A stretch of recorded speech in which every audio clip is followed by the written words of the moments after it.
Next आहे common money mistake student makes. तुम्ही as a student आहात, तर तुम्ही कोणत्या मिस्टेक्स करतात? तर या मिस्टेक्स आपल्याला अवॉइड करायच्या आहेत. स्पेंडिंग फॉर शोईंग ऑफ, कोणाला दाखवण्यासाठी आपल्याला जास्त खर्च करायचा नाहीये. राईट. एक एक्झाम्पल द्यायला गेलं तर तुम्ही जर मूव्ही पाहायला गेलेत, तर तुमच्यासोबत तुमचे फ्रेंड्स वगैरे असतील, तर तुम्ही काय करतात की शो ऑफ दाखवण्यासाठी, हा 4-5 जण आहेत तर मी आज तुमचा पैसा भरतो. राईट. किंवा बाहेर जेवायला गेले, तर तुम्ही त्यांना त्यांच्याकडून म्हणजे त्यांचे जे पैसे आहेत ते तुम्ही भरतात. हां, तुमचा बड्डे वगैरे असेल तर दॅट इज डिफरंट पार्ट. पण प्रत्येक वेळेस जर तुम्ही मित्रांना घेऊन गेले आणि तुम्हीच त्यांचे पैसे भरतायत, जर नाश्ता वगैरे केला असेल किंवा कुठं गेले असतील बाहेर, तर दॅट इज रॉंग. राईट. तर ते आपल्याला शोईंग ऑफ नाही करायचं आहे. ऑनलाईन शॉपिंग ॲडिक्शन, म्हणजे तुम्ही अननेसेसरीली ऑनलाईन शॉपिंग करतायत. म्हणजे आज हा ड्रेस मागवला, उद्या काहीतरी नवीन गोष्ट मागवली, तर ते आपल्याला जे आहेत ऑनलाईन शॉपिंगचं ते ॲडिक्शन अवॉइड करायचं आहे. राईट. जसं ऑनलाईनमध्ये काहीतरी नवीन गोष्ट दिसली किंवा नवीन टी शर्ट दिसला, ड्रेस दिसला किंवा नवीन काही, हां, कोणती गोष्ट आहे, तुम्ही बुक विकत घ्या. तुम्हाला जर ती बुक आवडली तर बुक विकत घ्या ऑनलाईनवरून. कारण की बुक जे आहेत ते तुम्हाला नॉलेज देईल आणि तुम्हाला एक ते जर बुक तुम्ही विकत घेतले, तुम्हाला ॲज अ नॉलेजेबल तुमचं नॉलेज वाढेल आणि तुम्हाला एक चांगली हॅबिट पण लागेल. बुक रिडिंग किती जण करत आहात? डेली करत आहात? प्रत्येकाला 1 पेज 2 पेज तरी वाचायचं आहे. भलेही तुम्हाला तुमच्या एज्युकेशन म्हणजे सध्या तर तुम्हाला हॉलिडे असतील, पण तुम्हाला कितीही काम असलं तरी रोज 1 पेज तरी तुम्हाला ते बुक रीड करायचंच आहे, जेणेकरून तुम्हाला ती सवय लागेल. राईट. डेली टास्क लिहितायत तुम्ही सगळे? डेली टास्क लिहायचे आहे. उद्या मी काय करणार आहे, रात्री झोपण्याच्या पहिले तुम्हाला आपल्या एका डायरीमध्ये डायरी पेन घेऊन तुम्हाला ते डेली टास्क लिहायचे आहे की उद्या मला काय करायचं आहे, उद्या सकाळी किती वाजता उठायचं आहे ते पण लिहायचं आहे. उद्या सकाळी मला 6 वाजता उठायचं आहे, 7 वाजता उठायचं आहे. जर कोणी 8 वाजता जर उठत असेल, दॅट इज बॅड हॅबिट. तुम्ही या एजमध्ये आहात तर तुम्ही जो उगवता सूर्य आहे तो पाहायलाच पाहिजे. असा एकही दिवस तुमचा गेला नाही पाहिजे की तुम्ही उगवता सूर्य पाहिलेला नसेल. राईट. तर सूर्य उगवायच्या पहिले तुमची झोप उघडायला पाहिजे, म्हणजे तुम्ही झोपेतून उठायला पाहिजे. राईट. एक चांगली हॅबिट लावा. राईट. सो नेक्स्ट आहे बाईंग अननेसेसरी गॅजेट्स. म्हणजे जे पण काही गॅजेट्स वस्तू वगैरे असतात ते आपण अननेसेसरी बाय करतो. जसं घरात ऑलरेडी शोचं सामान पडलेलं आहे आणि तुम्ही अजून ते घेऊन येत आहेत आणि ते जुनं तसंच आहे, नवीन कुठं ठेवायचं काय ठेवायचं ते तसंच धुडघात पडलेलं आहेत. तर त्या अननेसेसरी गॅजेट्स आपल्याला जे आहेत ते बाय करण्यापासून अवॉइड करायचे. म्हणजे बाय त्या तशा गोष्टी आपल्याला अवॉइड करायच्या आहेत. Not tracking expenses. जसं मी ऑलरेडी आपण म्हटलं की डेली आपल्याला एक्सपेन्सेस ट्रॅकिंग करायचे, जे पण तुमचा खर्च होत आहे तो तुम्हाला खर्च जो आहे तो ट्रॅक करायचाच आहे. जेणेकरून तुम्हाला तेव्हा आयडिया येईल की माझा खर्च किती जातोय आणि सेव्हिंग किती होते. राईट. त्याशिवाय तुम्हाला आयडिया येणार आहे का? नाही येणार. म्हणून that is a important point की not tracking expenses, that is a mistake that all age people are doing. म्हणजे प्रत्येक एज मधला जो माणूस आहे तोच हा मिस्टेक करतो. राईट. कारण की आता मला आठवतंय की जेव्हा आमचं शॉप होतं, माझे बाबा जेव्हा दुकान भरून घरी यायचे, तेव्हा ते दुकान बंद करण्याच्या पहिले पूर्ण एक्सपेन्सेस लिहून काढायचे. लिहून म्हणजे इन द सेन्स की आज किती अ, माल विकला गेलेला आहे, किती मी खर्च केलेला आहे, तर ते सगळं एका डायरीमध्ये लिहून काढायचे.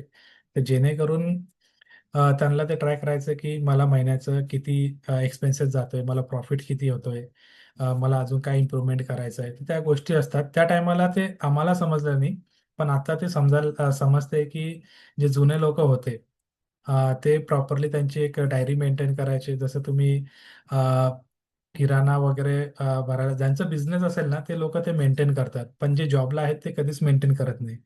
आणि आता युपीआय वगैरे त्या गोष्टी आल्याच तर ते कोणी मॅनेजही करत नाही, कोणी पाहतही नाही. कारण की स्टेटमेंटच आता एवढे मोठे भेटत आहे. जेव्हा स्टेटमेंट तुम्ही काढलं तर प्रत्येक युपीआयचं स्टेटमेंट, तुम्ही 10 रुपये तरी खर्च केले त्याचं स्टेटमेंट तिथं दिसायला लागले. तर लोकांना काय वाटतंय की आता एवढा मोठा स्टेटमेंट आहे, कुठं वाचत बसू. राईट. तर आपल्याला युपीआयचा उपयोग पण फार कमी करायचा आहे. अननेसेसरी आपण जे पण बाय करतो, जर छोटी अमाऊंट असेल 1000 4-5 हजाराच्या आतमध्ये, तर आपण ते कॅशने बाय करू शकतो. जर 10,000 20,000च्या वरती असेल तर डेफिनेटली आपण त्या ठिकाणी युपीआय यूज करू शकतो.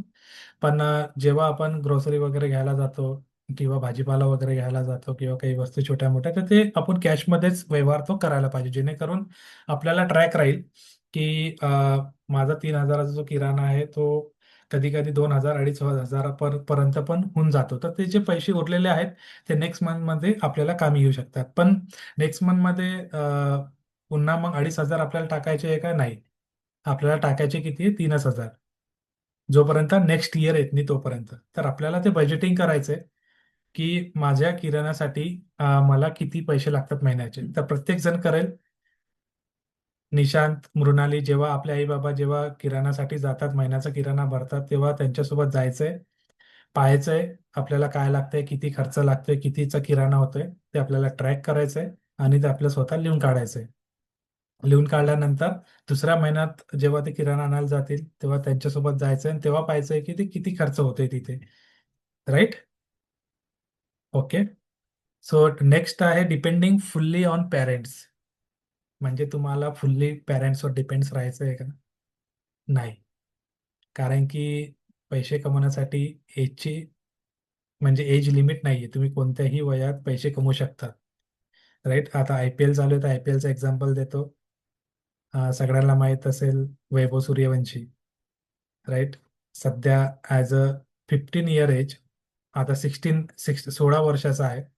पण तुम्ही पाहू शकता त्याचं पॅशन, तो त्याचा खेळ आणि त्याचं जे डिसिप्लिन आहे. राईट? आता तो ॲज अ क्रिकेटर आहे, डेफिनेटली तो पैसे कमवणारच आहे. पण मी एक सांगतोय की एज म्हणजे लिमिट नसते पैसे कमवण्यासाठी. तुम्ही 12 वर्षाचे असाल, 15 वर्षाचे असाल, 16 वर्षाचे असाल, हे डोक्यातून तुम्ही काढून टाका की मी 24 वर्ष झालं जेव्हा जॉबला लागेल तेव्हाच मी पैसे कमवू शकतो. राईट? तुमच्याकडे भरपूर वेज आहे. तुमच्याकडे जे नॉलेज आहे ते तुम्ही शेअर करा. यूट्यूबवरती एखादा तुम्ही चॅनल ओपन करू शकतात. तुम्ही तुमचा स्वतःचा कोर्स क्रिएट करू शकतात. त्याच्यावर जे पण तुम्ही बुक रीडिंग करत असाल तर ते बुकचं नॉलेज तुम्ही व्हिडिओ काढून तुम्ही यूट्यूबवरती शेअर करू शकतात, अपलोड करू शकतात. राईट? जेणेकरून तुम्हाला समोर जाऊन त्याचा फायदा होईल आणि तुमचा एक कॉन्फिडन्स पण वाढेल. Right? So depending fully on parents, तुम्हाला ही मिस्टेक अवॉइड करायची आहे. तुमच्या पॅरेंट्सवर डिपेंड राहू नका फुल्ली. राईट? तर this is a common money mistake student makes. तर असं नाही की म्हणजे आता सरांनी सांगितलेलं की पॅरेंट्सवर डिपेंड्स राहायचं नाही तर तुम्ही आता कुठेतरी जॉब शोधायला जाल, कुठेतरी काम कराल. तर त्याचं मिनिंग तसा होत नाही. तुम्ही ॲज अ एज्युकेशन पण घ्या, पण त्याच्यासोबत काहीतरी असं एक स्मार्ट वर्क करा, जे करून ते तुम्हाला लाईफमध्ये काम येईल. राईट? सो क्लिअर आहे इथपर्यंत? येस, क्लिअर आहे? तर या हो sir. Okay okay okay. So next आहे प्रॅक्टिकल ॲक्टिव्हिटी. जसं मी ऑलरेडी बोललेलं आहे की तुम्हाला मंथली एक्सपेन्सेस तुमचे राईट डाऊन करायचे आहेत. Create simple budget plan. तुमचा स्वतःचा तुम्हाला बजेट प्लॅन क्रिएट करायचा आहे. जर तुमचे पॅरेंट्स तुमच्यासोबत जर फ्रीली असतील, म्हणजे तुमचे त्यांच्यासोबत मनीबद्दलचे रिलेशन वगैरे चांगले, कारण की मोस्टली काय होतं की काही काही पॅरेंट्स मुलांना पैशाबद्दल सांगायला थोडे घाबरतात. म्हणजे त्यांच्यासोबत ते डिस्कस करत नाहीत. जर तुमचे पॅरेंट्स जर फ्रीली असतील तर तुम्ही त्यांच्यासोबत ते बजेटिंग प्लॅन करू शकतात. राईट? मे बी त्यांना काही काही पॅरेंट्सला थोडं ऑड वाटेल, पण ते जर तुमच्यासोबत जास्त फ्रीली असतील, म्हणजे तुमचं जर ऐकत असतील, तर तुम्ही त्यांना घेऊन तुमचं फॅमिलीचं बजेट प्लॅन करू शकता, ज्या गोष्टी आपण आज शिकलेलो आहे. राईट? त्याच्यानंतर आयडेंटिफाय अननेसेसरी स्पेंडिंग. तर तुम्हाला त्यांच्यासोबत बसून अननेसेसरी स्पेंडिंग कुठं जात आहे आपल्या महिन्याचं, तर ते तुम्हाला आयडेंटिफाय करायचं आहे. राईट? आणि सेट वन सेव्हिंग गोल. म्हणजे तुम्हाला एक सेव्हिंगचा गोल तुम्हाला एक सेट करायचं आहे की महिन्याला मी किती सेव्हिंग करू शकतो. Right? This is a practical activity. ते आपल्याला जे पण नॉलेज तुम्हाला इथं भेटते ते तुम्ही इम्प्लिमेंट करा. इम्प्लिमेंट करायला लगेच स्टार्ट करा. त्याचा वेट करू नका. जसं मी ऑलरेडी बोललोय की पिगी बँक एक्सरसाइज 1 रुपया तरी तुम्ही तुमच्या पॅरेंट्स, कोणीही 1 रुपया तरी देऊ शकते. आय थिंक पॅरेंट्स जे आहेत ते 1 रुपया तरी दिवसाचा तुम्हाला देऊ शकतात. तर ते आपल्या पिगी बँकमध्ये टाकायचं आहे. पिगी बँक स्टेटमेंट म्हणायचे आहेत. फुल कॉन्सन्ट्रेटेड नाही आणि विश्वास करून त्या गोष्टी करायच्या आहेत आपल्याला. जेणेकरून तुम्हाला एक सेव्हिंगची हॅबिट लागेल आणि या गोष्टी तुम्ही बाहेर फिरायला गेले, कुठे काही खर्च केला तर ते तुम्हाला लिहून काढायचे स्वतः. जेणेकरून तुम्हाला समजेल की माझा खर्च किती होतोय आणि त्याच्यातून मी किती सेव्ह करू शकते किंवा करू शकतो. राईट? क्लिअर आहे? येस. देन नेक्स्ट आहे, एक कोट आहे. It's not about how much money you earn, it's about how wisely you manage it. Small saving today creates a big opportunity tomorrow. Right? So हे important नाही आहे की तुम्ही आज 10 लाख कमवताय, 5 लाख कमवताय का 20 लाख कमवताय. इम्पॉर्टंट हे आहे की तुम्ही ते कसं मॅनेज करताय. राईट? आणि स्मॉल सेव्हिंग जे आहेत, तुम्ही जर 1 रुपयाही सेव्ह केला ना, ते तुमच्यासाठी एक मोठी अपॉर्च्युनिटी घेऊन येईल. Right? And thank you all. Thank you for joining. Yes, कोणाला काही क्वेश्चन्स असतील तर तुम्ही विचारू शकतात किंवा कोणाला काही बोलायचं असेल तर तुम्ही बोलू शकता. सो आजचा सेशन बजेटिंग अँड प्लॅनिंग हा आपल्याला इम्प्लिमेंट करायचा आहे आपल्या लाईफमध्ये. आपल्याला प्रॉपरली बसायचं आहे. जर तुम्ही खर्च करत असाल, कुठं बाहेर जात असाल तर तुम्हाला लिहून काढायचं आहे आणि ते ग्रुपवर मला शेअर करायचं आहे. राईट? पिगी बँक एक्सरसाइज पण करा, कारण की मी तुम्हाला एक चांगली अपॉर्च्युनिटी देणार आहे. मी तुम्हाला कुठे इन्व्हेस्टमेंट करायचा आहे तो पैसा, कुठे तुम्ही करू शकता ते मी तुम्हाला सांगणार आहे. राईट? ती अपॉर्च्युनिटी ग्रॅब करा. येस. कोणाला काही बोलायचं आहे? Yes. Thank you for joining. Let me.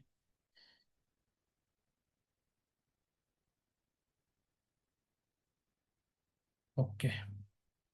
Yes. Yes, Sandeep sir.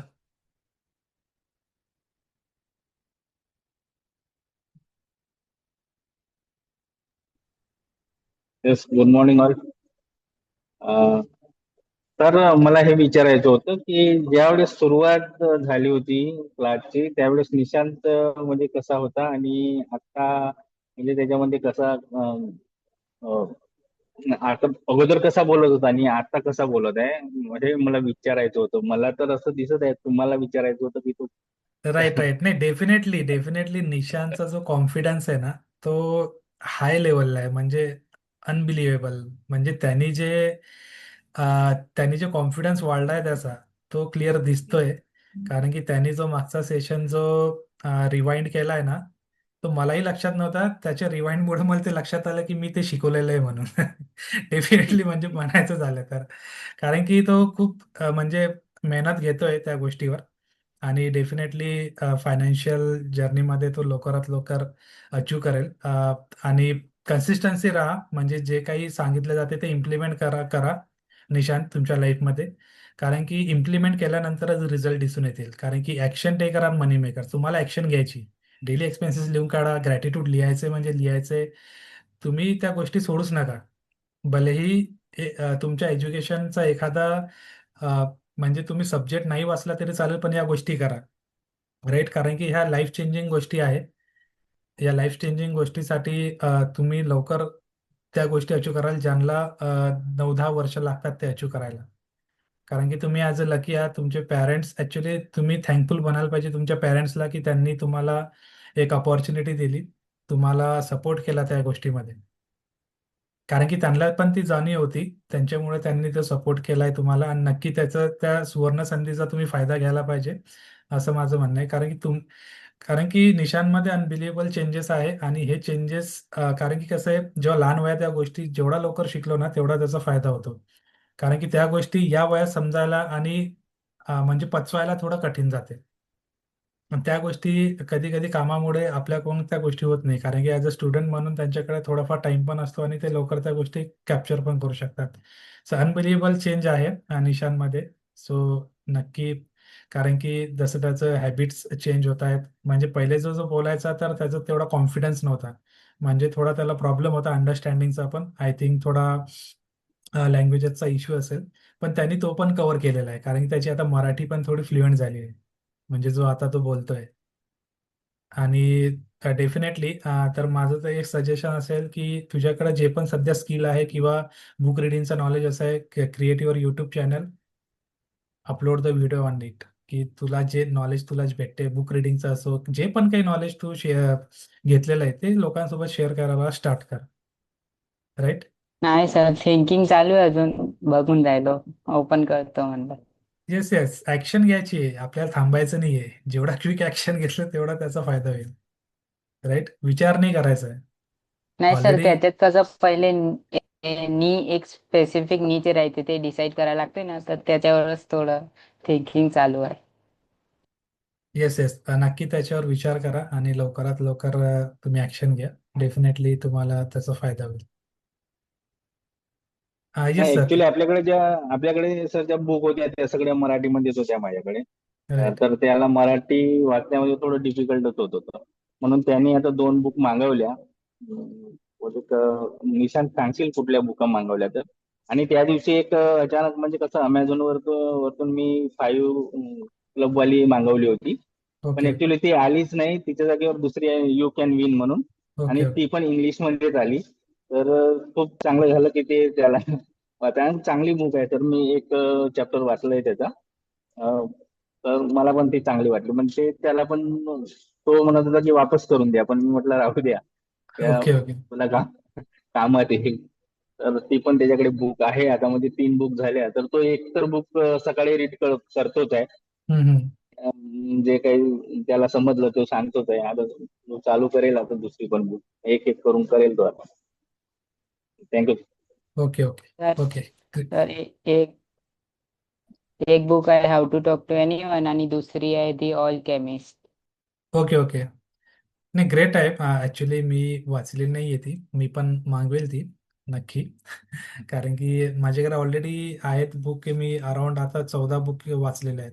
म्हणजे या कम्युनिटीमध्ये जे मॉर्निंग सेशन होते त्याच्यामध्ये अराउंड 6-7 बुक होते, पण मी एक्स्ट्रा बुक मागून ते वाचलेले आहेत. त्याच्यामुळे तर नॉलेज पण वाढते आणि बुक रिडिंग करत राहा आणि तुम्हाला त्या बुकमधून जे नॉलेज भेटलं ना ते शेअर करत राहा. शेअर करण म्हणजे सेच आपला छोटासा एक नॉर्मल रील बनवायची, की मी आज हे शिकलो. कोणाला काही प्रॉब्लेम येत आहेत का लाईफमध्ये, तर त्या प्रॉब्लेमवर सोल्युशन कसं देता येईल, तर त्याच्यावर रील बनवायची, ते पेस्ट करायची. किंवा यूट्यूबवरती एक 5-10 मिनिटाचा व्हिडिओ बनवायचा, मी हे बुक वाचत आहे, या बुकमध्ये या या गोष्टी आहेत, लहान मुलांना काय प्रॉब्लेम असते, स्टुडंटला काय प्रॉब्लेम येतो, मोठ्या लोकांना काय प्रॉब्लेम होतो, कसे प्रॉब्लेम सॉल्विंग, प्रॉब्लेम जे आहेत ते कसं आपण सॉल्व्ह करू शकतो लोकांचे, त्याच्यावर क्लिअरिटी आली तर डेफिनेटली आपलं लाईफ जे आहे ते म्हणजे लाईफ जे आपण life changing person as a लोकांसमोर येऊ शकतो. आणि तुमच्या कॉलेजमध्ये वगैरे जर सेमिनार वगैरे होत असतील किंवा काही असतील तर त्याच्यामध्ये पार्टिसिपेट करा. आणि काही काही कॉलेजमध्ये मे बी ॲन्युअल गॅदरिंग वगैरे असते, तर तिथं काही अपॉर्च्युनिटी भेटली तर तिथं फायनान्शियल नॉलेज द्या. तुम्ही जे नॉलेज घेतलेलं आहे तिथं एक्सप्लेन करा. राईट, पीपीटी वगैरे बनवून किंवा काही शेअर नॉलेज असेल, तिथं काही ॲक्टिव्हिटीज होत असतील तर तुम्ही तुमच्या टीचरला तिथं हे करून गायडन्स घेऊन अ, मला एक सेशन घ्यायचं आहे, तर त्या हिशोबानं तुम्ही एक तुमचं एक जी जर्नी आहे ते चालू करू शकतात. आपल्याला वेट नाही करायचं आहे, कारण की आपलं जे नॉलेज भेटते ते डायरेक्टली आपण इम्प्लिमेंट करायचं. कारण मी पण तसंच केलं. आता हे हा जो सेशन आहे तो मी डायरेक्टली चालू केला. मी डायरेक्ट एक कोर्स क्रिएट केला. हा हा, या गोष्टी आपल्याला माहित आहे. युट्यूब लिंक बनवली मी. म्हणजे कोर्स क्रिएट केला. माहित होतं माझं एक होतं की एक जण तरी आला तरी मला हे कोर्स क्रिएट करायचं आहे म्हणजे करायचं आहे. बनवली, ग्रुप क्रिएट केला, ओळखीच्या लोकांना जवळ केलं आणि स्टार्ट केलं. डेफिनेटली त्याचा रिझल्ट पण चांगला भेटतोय. Thank you Nishant, thank you Sandeep sir, thank you Valmik sir, thank you Rajesh sir, की त्यांनी मला या गोष्टीसाठी सपोर्ट केला. कारण थँक्यू की थँक्यू सर. त्यांच्या सपोर्ट शिवाय हे पॉसिबल नव्हतं. कारण तुम्ही माझ्यावर जो विश्वास ठेवलेला आहे, सो त्याच्यासाठी thank you. Thank you Ashish sir, आज का सेशन अटेंड किया मैंने। येस मनी सर. वैल्यू आपने थँक्यू जो सर. बताए थँक्यू वाकई थँक्यू. में इम्प्रेस बात है। मनी वैल्यू का काफी अच्छा टॉपिक हुआ आज। आज येस. अगर हम पैसे को डिमांड इस्तेमाल अच्छा करेंगे, वो सेव करेंगे तो आगे चल के वो अपने लिए हेल्प करेगा। It's very good topic. Thank you sir very much. Yes, thank you. Yes, thank you Rajesh ji. Yes, so आपण रॅपअप करूया. ऑलरेडी 11 झालेले आहेत. तर इम्प्लिमेंट करा जे पण तुम्हाला नॉलेज भेटतंय. प्रत्येकासाठी आहे. आजचा जो सेशन होता तो प्रत्येक एज ग्रुपसाठी आहे. असं नाही की फक्त मुलांसाठी आहे. जे करत नसतील त्यांनी नक्की त्यांचं बजेटिंग प्लॅन करा. आहे नक्की तुम्हाला त्याचा फायदा होईल. So thank you all. Thank you for joining. Thank you and good day. Yes, thank you. Thank you sir, thank you. Thank you. Good day sir, good day.